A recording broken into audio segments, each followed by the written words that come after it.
1년 내에 합병 가능성도 얘기하는 기사도 보고 그랬어요. 맞아요. 그렇지만 그렇게 하기엔 내가 테슬라 주주라면 조금 반대할 것 같다. 합병되자마자 아니면 발표하자마자 이 테슬라랑 스페이스X가 막 치솟는 거죠. 두 주식 다. 네.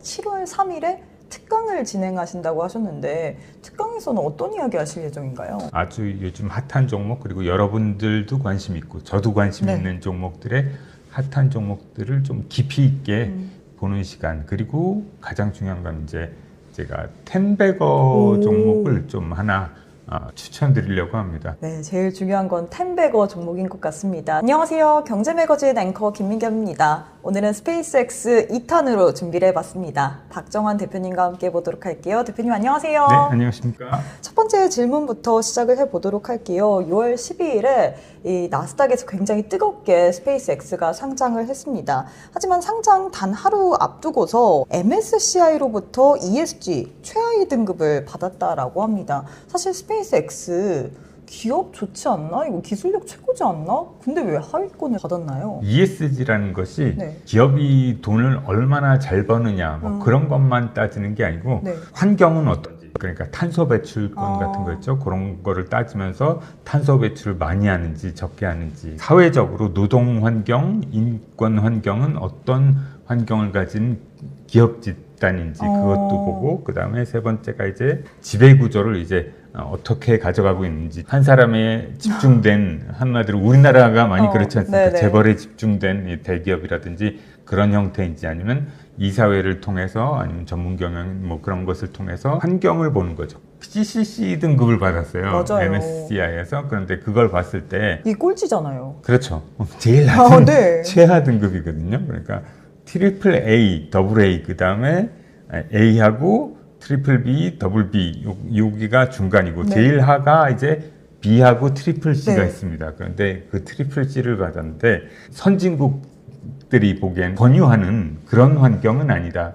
그렇지만 여러분들도 아시는 것처럼 이 스페이스X의 기술력은 굉장히 뛰어난 것이 많습니다. 너무 좋죠. 네, 그렇습니다. 그렇기 때문에 기대치가 엄청나게 크고 일론 머스크가 성공시킨 테슬라만 봐도 그렇지 않습니까? 그걸 테슬라도 보고, 이전에 ESG 지수에서 제외됐었지 않아요? 네, 맞습니다. 이거랑 마찬가지로 트리플 C 비슷하게 이렇게 받았었는데 기업이 현재는 굉장히 좋아졌지 않습니까? 현재는 이 스페이스X도 지금 초기 단계니까 조금 더 시간이 지나면서 굉장히 좋아질 것으로 보이는 뷰가 있습니다. 일론 머스크가 문제인 거예요? 왜 일론 머스크가 운영하는 테슬라도 그렇고 이번에 스페이스X도 그렇고 최하위권을 받았다는 게, 이제 돈은 잘 버는 기업이지만 지배 구조 같은 경우에도 일론 머스크 단독이잖아요. 네, 그렇죠. 독주다 보니까 혼자서 이제 거의 왕좌를 거머쥐고.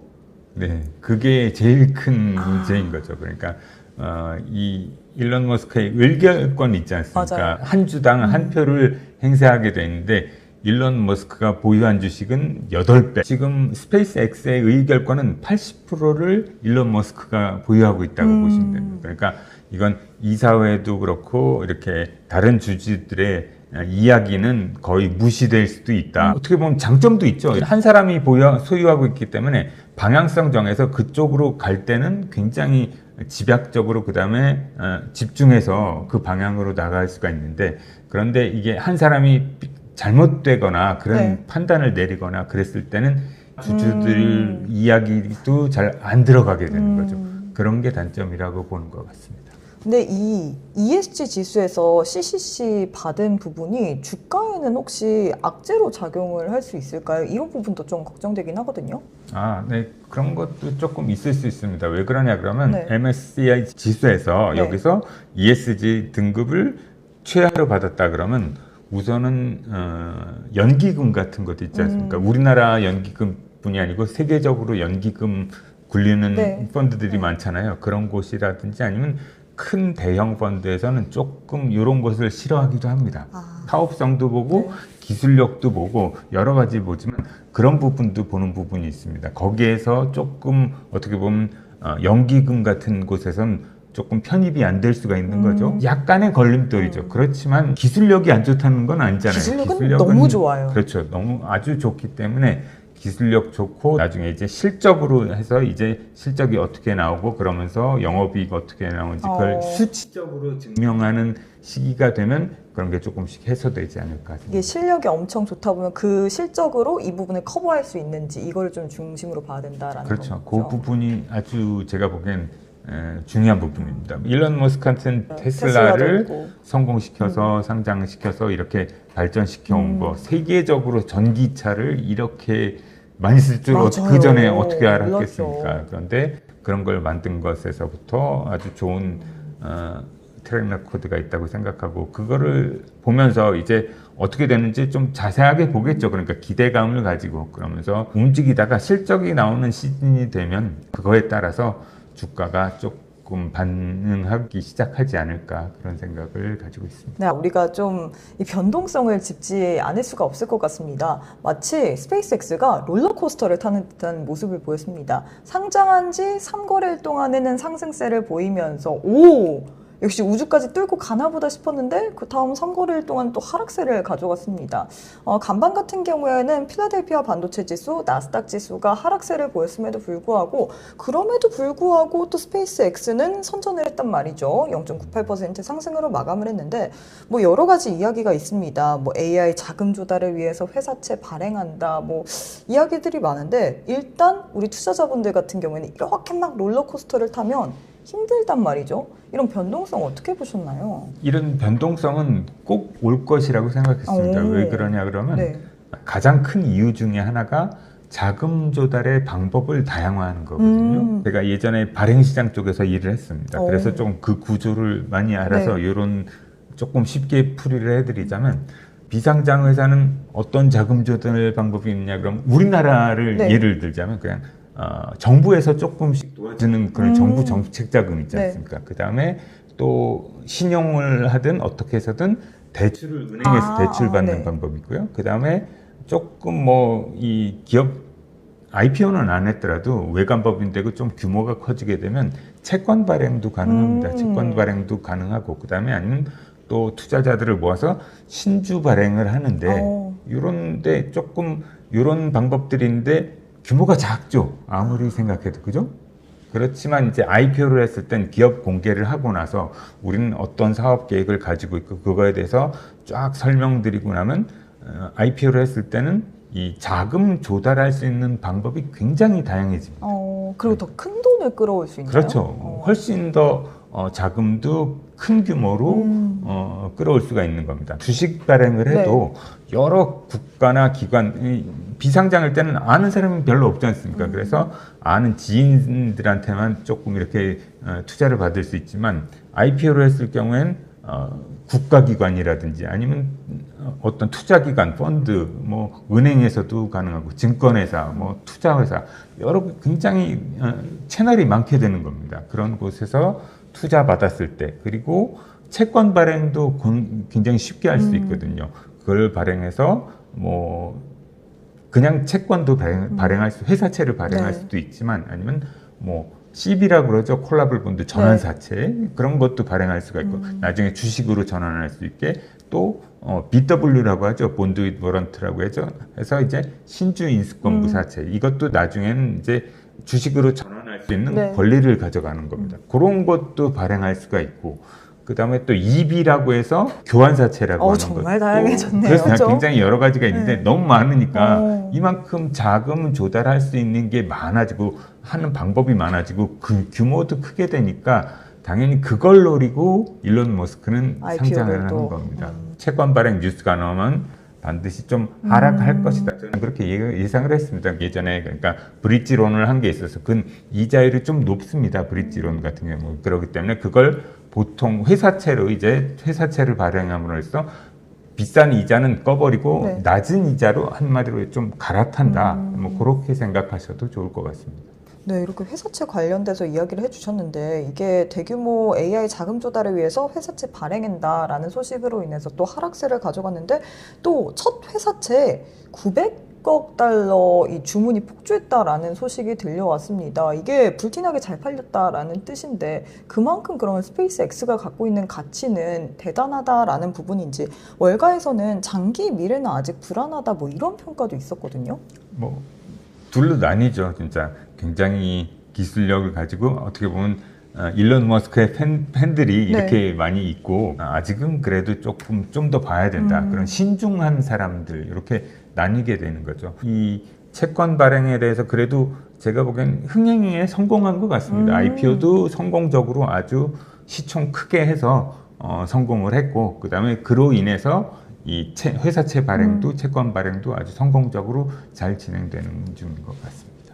제일 투자자분들이 궁금해하는 거는 사실 그래서 뭐 주가가 더 갈 건지 뭐 이런 부분이잖아요. 그렇죠. 단기적으로는 올랐다가 내려갔다가 지금 상장 그때 가격대에서 좀 움직이고 있는 모습인데 향후 주가 전망 이전에 1탄 저희가 찍었을 때는 단기적으로 변동성은 가지고 갈 수 있지만 장기적으로 봤을 때는 우상향이라고 이야기를 하셨는데 그 관점과 동일하게 갖고 가시나요? 네, 그렇습니다.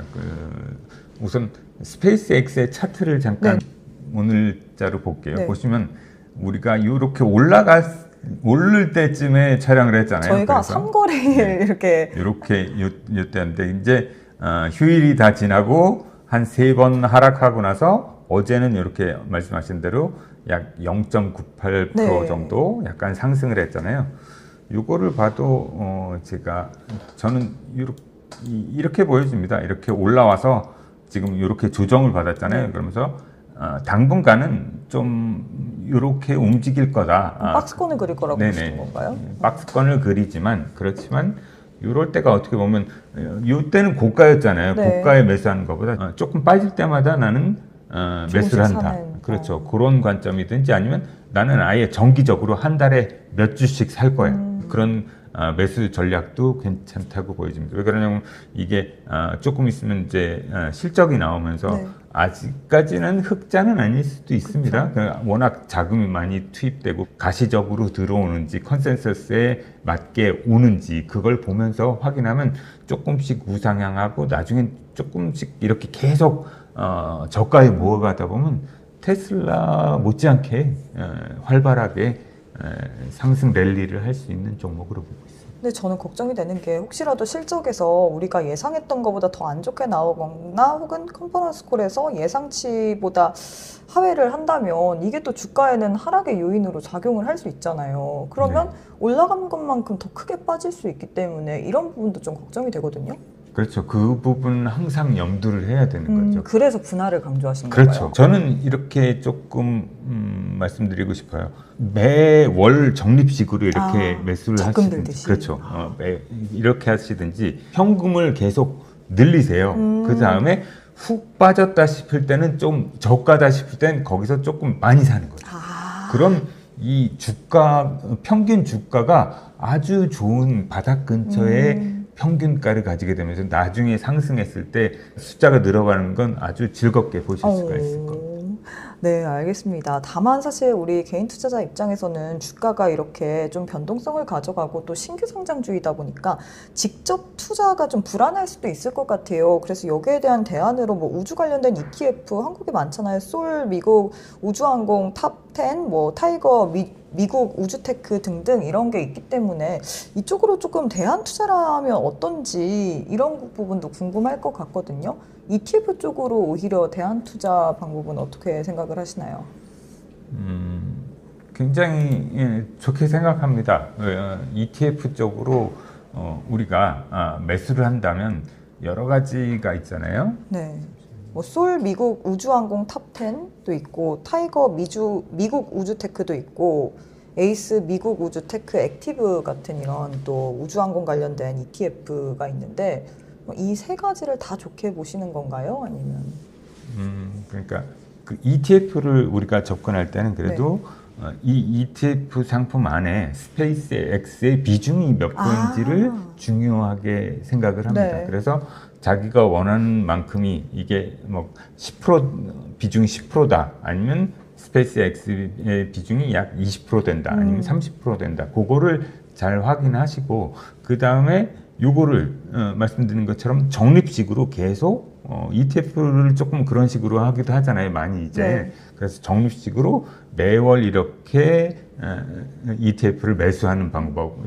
그것도 괜찮고. 왜 그러냐 그러면 이 어떻게 보면 이 스페이스만 X만 놓고 봤을 땐 리스크가 좀 있잖아요. 그렇지만 이 우주항공 다른 주식들도 편입되어 있는 그 와중에 하는 거기 때문에 리스크를 분산하는 거거든요. 그렇기 때문에 조금 중장기적으로 봤을 땐 나쁘지 않다. 그렇지만 이렇게 했을 때는 약간의 단점이 있는 게 스페이스X가 많이 올라가게 되면 조금 아쉬울 수도 아쉽죠. 있죠. 네. 그런 부분이 있습니다. 그러니까 저 같으면 조금 제일 추천해드리는 건 한 네. 가지입니다. 뭐예요? 스페이스X의 본주나 아니면 두 가지입니다. 본주 아니면 테슬라. 테슬라를 분할로 해서 적립식으로 계속 매수하는 것도 괜찮아 보여요. 오히려 ETF보다는 본주, 스페이스X라든지 이 테슬라 본주를 좀 분할 매수 관점 그렇죠. 제시를 해주시는 적립식으로. 거죠. 이걸 적립식으로 계속 한다면 그 리스크는 많이 줄일 수 있는 거고 테슬라하고 스페이스X하고 합병할 가능성도 맞아요, 있거든요. 맞아요. 아니면 둘로 나눠서 진짜로 이렇게 스페이스X하고 테슬라 이렇게 해서 둘로 나눠서 이렇게 적립식으로 계속 이렇게 사가는 것도 괜찮습니다. 그러나 좀 더 나는 리스크를 피하고 싶다. 좀 더 해지를 하고 싶다. 그럴 때는 이렇게 ETF 상품으로 해서 조금 아직은 스페이스X가 상장 초기고 아직 실적도 안 나왔기 때문에 이렇게 가고 싶다. 그럴 때는 ETF를 이렇게 분할해서 계속 적립식으로 매수하는 걸 추천드립니다. 네, 이렇게 ETF랑 그리고 또 본주 관련된 이야기를 해주셨는데 순수 우주항공 테마 같은 경우에는 그래도 좀 변동성이 있잖아요. 그래서 또 이걸 보완하기 위해서 최근에 자산운용사들이 스페이스X와 함께 인공지능, 뭐 로봇, 전력, 인프라 등을 융합해서 ETF 상품을 좀 선보이고 있습니다. 그렇게 된다면 우주항공 테마 내에서는 오히려 좀 변동성이 있기 때문에 이런 AI라든지 로봇 이런 부분을 같이 융합된다면 조금 더 리스크를 낮출 수 있지 않나 싶은데 이 부분에 대해서 매력도는 어떻게 평가를 하시나요? 굉장히 좋은 ETF라고 생각을 하고요. 왜 그러냐 그러면 어떻게 보면 아까 말씀드린 우주에만 집약된 그거는 조금 리스크가 좀 크다고 봅니다. 우주항공이 섹터 자체가 내려앉다 보면 이것도 같이 내려앉으니까. 맞죠. 맞습니다. 그렇습니다. 그렇지만 이 AI나 로봇 그것과 같이 결합을 해서 이 스페이스X가 결합이 된다. 그럼 리스크를 훨씬 더 줄이는 타입이 되겠죠. 그렇죠. 뭐가 내려앉더라도 AI라든지 뭐 로봇이 그렇죠. 올라가면 그래도 좀 어느 정도 비중 조절이 되니까. 네, 그렇습니다. 그렇기 때문에 위험한 거는 좀 이렇게 우주 항공 쪽에만 하는 거고 ETF로 치자면 그렇지만 그걸 좀 더 우리가 안전하게 그래도 수치를 보면서 할 수가 있으니까 로봇은 아직 그렇게 수치가 안 나온 게 많지만 그래도 AI 쪽은 수치가 조금 많이 나오고 그런 것들을 조금씩 로봇은 금방 나올 거고 그 다음이 우주항공이 되지 않겠습니까? 저는 이런 ETF는 굉장히 조금 괜찮은 ETF라고 생각이 듭니다. 전략적으로도 분할 매수하기에도 좋고 그다음에 진짜 조금 어떻게 보면 오랫동안 적립식 투자는 나는 하겠다. 그렇지만 이거 주가에 너무 이렇게 일희일비하지 않고 장기적으로 가져가고 싶다 하시는 분들은 융합형 AI 로봇 그리고 스페이스X 이렇게 융합한 이런 ETF를 하신다면 꽤 괜찮은 투자가 되지 않을까 생각합니다. 그럼 이와 관련해서 주가 상승이 기대되는 관련주라든지 유망 섹터에는 좀 뭐가 있을까요? 가장 유망하게 보는 것은 AI 쪽입니다. 로봇은 어떻게 발전을 하는지 그리고 우주 산업은 또 그거에 따라서 어떻게 커지고 우주 산업이 전개되면서 또 AI 산업은 또 어떻게 더 확장이 되는지 그런 것을 잘 보면서 투자하신다면 굉장히 좋은 투자 전략이 되지 않을까 생각합니다. 네, 알겠습니다. 앞서서 또 우리 대표님께서 스페이스X와 테슬라 합병설 관련된 이야기를 잠깐 언급을 해주셨는데 실현 가능하다고 보시나요? 지금 당장은 아닐 것 같아요. 일론 머스크도 이제 스페이스X를 상장을 했잖아요. IPO를 하고 나서 그리고 나서는 이제 채권 발행을 해서 급한 불은 껐단 말이죠. 맞아요. 그리고 나서 지금 현재로는 이 스페이스 제가 만약에 테슬라의 주주다 만약에 주주라고 생각을 해보시면 아직 이 스페이스X는 숫자가 안 나왔잖아요. 맞아요. 그래서 좀 불안하죠. 거기에다가 테슬라는 최대 주주기도 하지만 그렇지만 나머지 개인 주주들이 많습니다. 스페이스X가 좀 더 숫자적으로 나오고 이제 컨센서스에 맞게 계속 발전을 하게 되면 몇 년 후에는 이런 식으로 계속 발전했을 때 그때는 이제 일론 머스크가 그런 얘기를 해도 별로 반대에 부딪힐 일이 없겠죠. 그렇기 때문에 이 합병 비율도 그렇고 이거 계산하는 것도 굉장히 복잡할 겁니다. 이건 진짜 AI가 돌리건 뭐가 돌려든 뭐 굉장히 충족하는 변수가 네. 함수가 제가 보기엔 제가 생각을 해봤는데 엄청나게 많더라고요. 1년 내에 합병 가능성도 얘기하는 기사도 보고 그랬어요. 맞아요. 그렇지만 그렇게 하기엔 내가 테슬라 주주라면 조금 반대할 것 같다. 그런 생각이. 근데 근본적으로 이런 썰이 왜 돈 거예요? 근본적이라기보다 스페이스X하고 지금 테슬라도 일을 같이 해서 하는 부분이 많습니다. 이런 것들을 봤을 때 예측을 할 수가 있는 거죠. 이렇게 봤을 때 이거 IPO 하고 나면 수순을 생각할 수가 있잖아요. 그쵸. 테슬라 IPO 하고 나서 잘 됐어. 그 다음에 이제 스페이스X도 IPO까지는 성공했어. 그 다음에 이제 채권 발행도 하고 이제 어느 정도 숫자가 나오면 굉장히 편안하게 합병이 되는 구조가 되지 않을까 생각이 듭니다. 네, 뭐 한편에서는 지상 AI 그리고 우주 AI까지 이렇게 다 하게 된다면 너무 좋을 것 같다라고 이야기를 했는데 합병이 된다면 주가에는 어떤 영향을 미칠까요? 단기적으로는 합병되고 나서도 두 가지 뷰가 있어요. 합병되자마자 아니면 발표하자마자 이 테슬라랑 스페이스X가 막 치솟는 거죠. 두 주식 다. 그럴 가능성도 있고 두 번째는 오히려 좀 하락을 해서 이렇게 하락을 하지만 하락하면 어떻게 보면 더 좋을 수도 있어요. 매수할 수 있는 타이밍이 될 수도 있거든요. 너무 이렇게 확 불타오르는 것보다 이렇게 조금 꺼지고 나서 그때 조금 이 개인분들도 좀 매수할 수 있는 타이밍이 나오지 않을까. 네, 이렇게 해서 스페이스X 관련된 이야기 박정환 대표님과 함께 나눠봤습니다. 대표님 오늘도 좋은 말씀 고맙습니다. 네, 감사합니다. 하이닉스가 2위처럼 했죠. 그죠? 이렇게 그렇게 됐다가 다시 이제 지금 2위로 밀려났지 않습니까? 그렇지만 이제 제가 보기엔 계속해서 이 시장을 삼성전자하고 하이닉스가 앞서거니 뒤서거니 하면서 계속 기술 개발을 하면서 계속 이렇게 경쟁하면서 우리나라의 주식시장을 한마디로 끌고 가는 쌍두마차가 되지 않을까.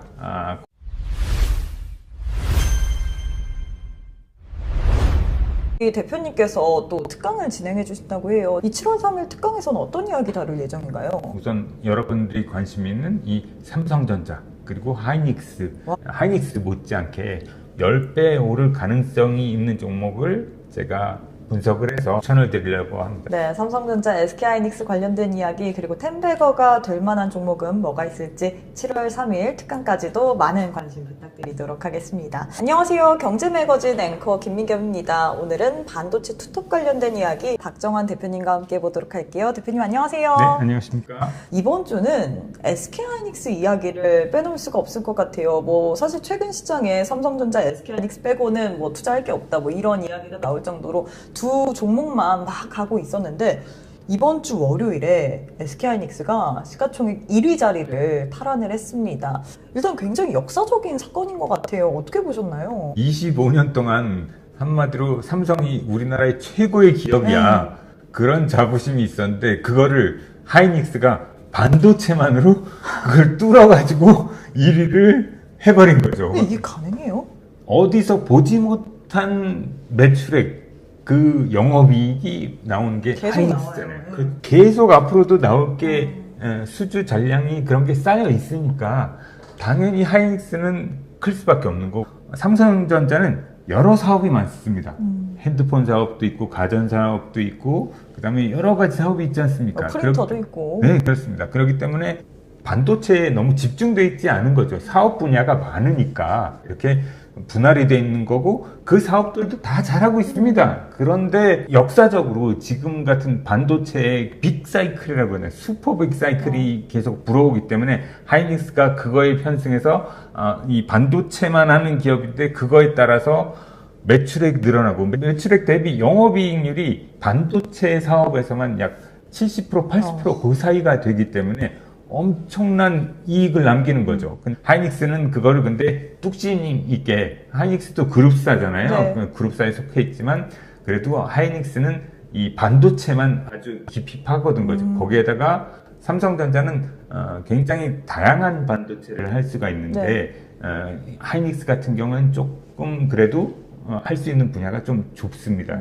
삼성전자보다는 삼성전자는 굉장히 다양한 제품을 생산할 수 있지만 근데 이게 AI하고 섹터하고 딱 맞아떨어지면서 하이닉스가 이렇게 영업이 늘고 그런 분야가 됐기 때문에 이거는 당분간은 그래도 제가 보기엔 삼성전자가 1위를 했다가 어떻게 보면 하이닉스가 1위 1천화? 2위 1천화 했죠? 그죠? 이렇게 그렇게 됐다가 다시 이제 지금 2위로 밀려났지 않습니까? 그렇지만 이제 제가 보기엔 계속해서 이 시장을 삼성전자하고 하이닉스가 앞서거니 뒤서거니 하면서 계속 기술 개발을 하면서 계속 이렇게 경쟁하면서 우리나라의 주식시장을 한마디로 끌고 가는 쌍두마차가 되지 않을까 그런 생각을 해봅니다.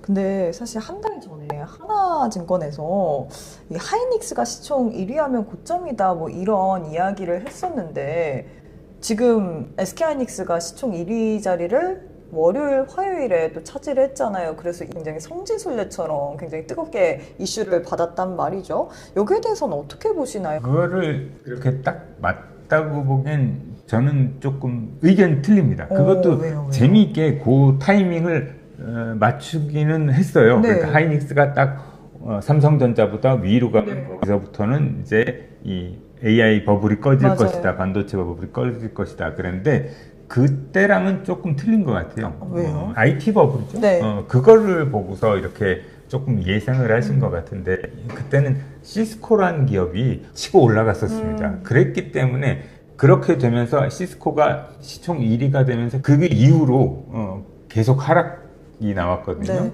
그때의 IT 버블 때랑은 틀린 게 그때는 IT가 어떻게 보면 정점이었어요. 이렇게 피크아웃이라고 그러죠. 반도체 피크아웃. 네. 근데 그게 아직 도달하려면 멀었다고 보는 중입니다. 그렇기 때문에 지금 반도체는 계속해서 이제 수주 잔량도 계속 아직도 이걸 다 채우지 못하고 공급이 딸리니까 그럴 수밖에 없는데 그런 상황에서 이 피크아웃이 왔다는 건 말도 안 되는 뷰고 그렇기 때문에 아직 이거는 이렇게 올라가는 와중에 잠시의 눌림목이다. 이 기간도 이제 곧 있으면 마이크론이 실적 발표가 네. 그게 나오게 되면 거기에서 컨센서스에 부합해서 잘 괜찮게 나왔다. 그럼 그때부터 다시 랠리가 이제 삼성전자 하이닉스의 랠리가 시작되면서 다시 올라가는 우상향하는 그런 시장이 되지 않을까 생각이 듭니다.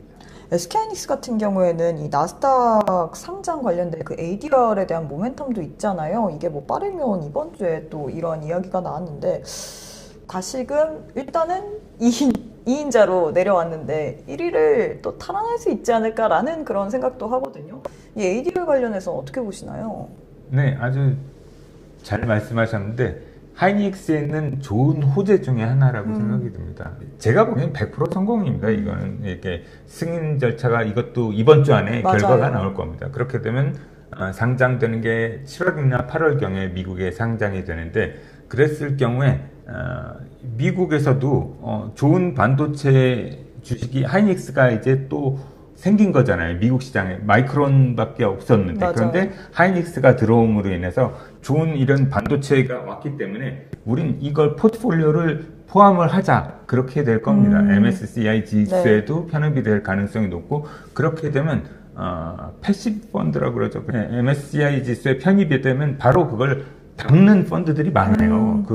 그렇기 때문에 그걸로만 해도 굉장히 매수 수요가 폭발할 수가 있다. 이게 마이크론이 돼서 그 다음에 이제 둘이 같이 삼성전자랑 하이닉스가 올라가는 거고 이 ADR 그러니까 상장이 됨으로 인해서 또 이제 하이닉스는 또 더 좋은 호재가 생긴 거니까 거기다 또 이때쯤에 조금 아마 반기 보고서 그러니까 네. 2분기 보고서가 나올 겁니다. 7월 중순이나 초나 뭐 그때쯤에 이 숫자는 더 좋아졌으면 더 좋아졌지 나빠질 이유가 없다. 그래서 제가 보기엔 이렇게 앞서거니 뒤서거니 하면서 삼성전자가 앞섰다가 그 다음에 또 하이닉스가 이런 호재 나오면 또 이렇게 앞섰다가 이렇게 계속 앞서거니 뒤서거니 하면서 이 반도체가 계속해서 한국 주식시장을 이끌어서 올라가지 않을까 그런 뷰가 있습니다.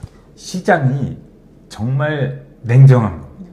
왜 그러냐 그러면 하이닉스가 이렇게 쭉 치고 나간 이유는 바로 매출액 대비 그 영업이익에 따른 겁니다. 영업이익 숫자가 삼성전자보다 훨씬 매출액 대비 좋기 때문에 더 활발하게 빠르게 치고 올라간 거고요. 악재가 나오거나 시장에서 좀 안 좋은 얘기가 나오면 좀 그에 따라서 좀 빠르게 반응이 되는 거죠. 이게 삼성전자의 차트입니다. 네. 보시면 올해 초에는 여기 10몇만 원대 이렇게 있었잖아요. 네. 그랬다가 지금 그래도 꽤 많이 올랐다고 보여지는데 작년 이맘때는 삼성전자가 이 고가 38만 원대까지 올라설 줄은 아무도 몰랐죠. 그렇죠. 예상은 했는데 이렇게까지 오를 줄은 몰랐습니다. 좋다. 이건 저가기 때문에 담아두면 실적은 좋아질 거다. 그런 생각으로는 좋아질 거다라고 이야기를 그렇죠. 했는데 사실 주가만 봤을 때는 작년 이맘때는 거의 상장 폐지 직전의 종목 아니었나 싶었거든요. 숫자를 봤을 때도 좀 적자가기도 했고 이 사업 부문에 따라서 그렇기 때문에 그런 생각도 듭니다. 그렇지만 이게 반도체는 업황이 돌아오는 게 보이잖아요. 그래서 이 사이클이 돌면서 좋아질 거다. 그걸 예측을 하고 3년 주기로 이렇게 반도체 사이클은 좀 돈다고 보거든요. 네. 그랬을 때 괜찮을 거다. 이게 저점이기 때문에 여기서 매수하면 괜찮을 거다. 이런 생각은 저도 가지고 있었죠. 그렇지만 이렇게 많이 오를 줄은 저도 꿈에도 몰랐던 부분이 있습니다. 그렇지만 이게 어떻게 맞물린 거냐 그러면 삼성전자를 이렇게 보시면 돼요. 이렇게 해서 이게 올해 1월 달부터 해서 올라온 게 이렇게 오른 겁니다. 네. 이렇게 해서 조금 완만하게 올랐잖아요. 그래도 이렇게 오르락 내리락 하면서 이 선을 따라서 올라온 거고. 자, 여기에 대비해서 하이닉스를 볼까요? 거의 원웨이 상승인던데요? 예, 하이닉스는 좀 이렇게 여기선 완만했지만 여기 분기 보고서 나온 시점이죠. 여기서부터는 아주 굉장히 가파르게 올라간 걸 볼 수가 있습니다. 여기서부터 보면 이 기울기가 차이가 삼성전자는 이렇게 좀 맞아요. 누웠었잖아요. 네. 근데 이렇게 급하게 올라간 것은 여기서 1분기 실적이 나온 거죠. 그래서 여기에서 매출액도 늘긴 늘었어요. 늘었지만 영업이익이 한마디로 반도체에 집중돼 있지 않습니까? 네. 그렇기 때문에 영업이익이 이만큼 매출액 대비 엄청나게 늘었네. 그걸 보면서 바로 이렇게 반응이 빨라진 거죠. 그래서 이렇게 기울기가 급하게 올라가는 게 SK 하이닉스입니다. 그렇지만 단점도 있죠. 이렇게 보시는 것처럼 삼성전자는 좀 이렇게 스무스하게 올라가는 반면 이렇게 좀 뾰족뾰족한 부분들이 있죠. 네. 위로 뾰족했다가 아래로 뾰족했다가 좀 위로 뾰족했다가 아래로 급락했다가 지금도 좀 급하게 올라갔다가 지금 또 좀 급하게 내려오는 모양이죠. 이런 것처럼 좀 더 하이닉스는 좀 변동성이 더 크다. 삼성전자보다. 그래서 이렇게 말씀드리고 싶어요. 난 투자하는 성향에 따라서 이렇게 하면 좋을 것 같아요. 나는 조금 완만하게 좀 안정적으로 너무 이렇게 막 하루에 10몇 프로 오르고 10몇 프로 빠지고 뭐 그러는 것보다 한 빠져도 4, 5%, 3, 4% 이렇게 하면서 올라가는 걸 원해. 그런 분들한테는 삼성전자가 괜찮은 주식으로 보여지고, 그렇지만 나는 조금 이게 조금 가슴 떨리기도 하지만 난 이런 걸 즐겨.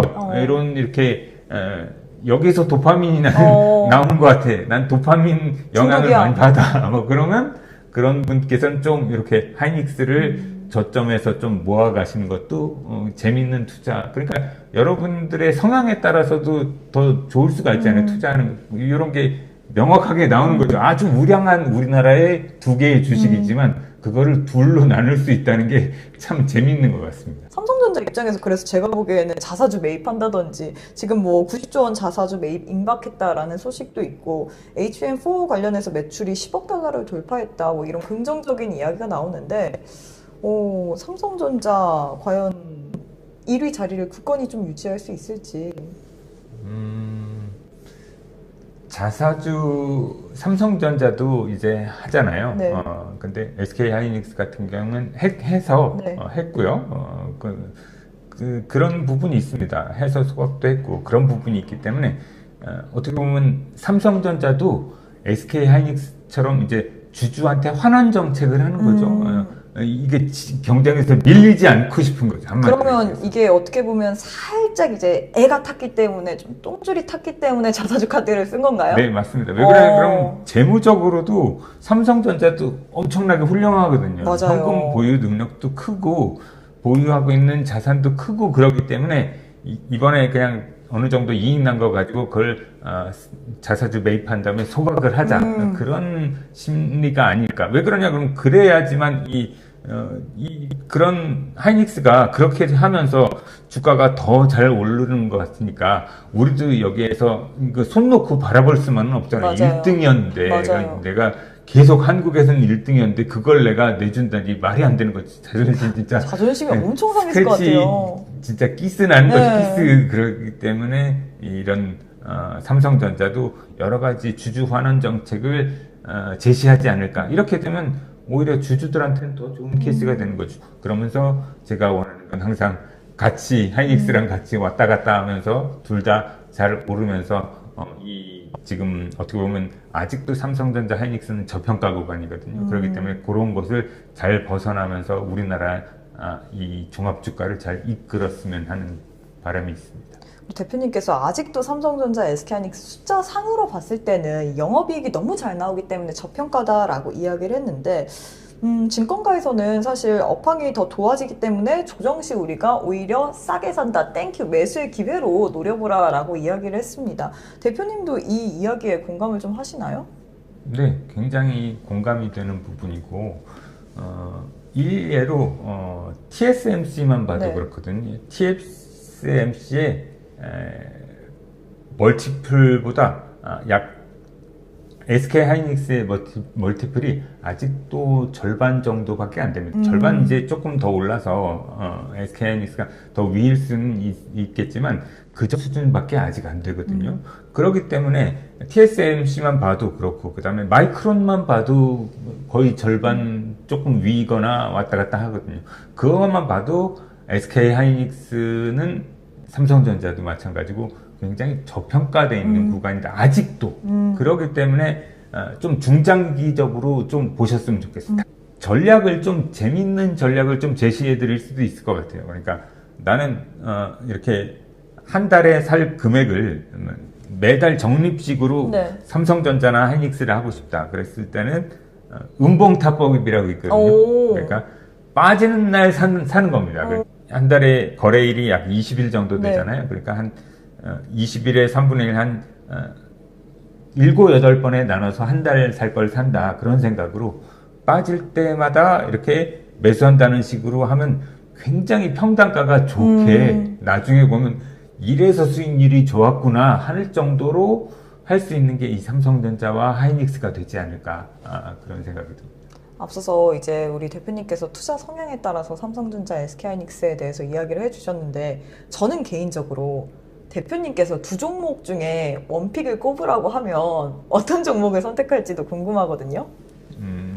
숫자를 또 많이 보시는 분이기 때문에 숫자상으로라든지 차트상으로 봤을 때 우리 대표님과 대표님의 투자 성향이라든지 대표님이 보시는 원픽은?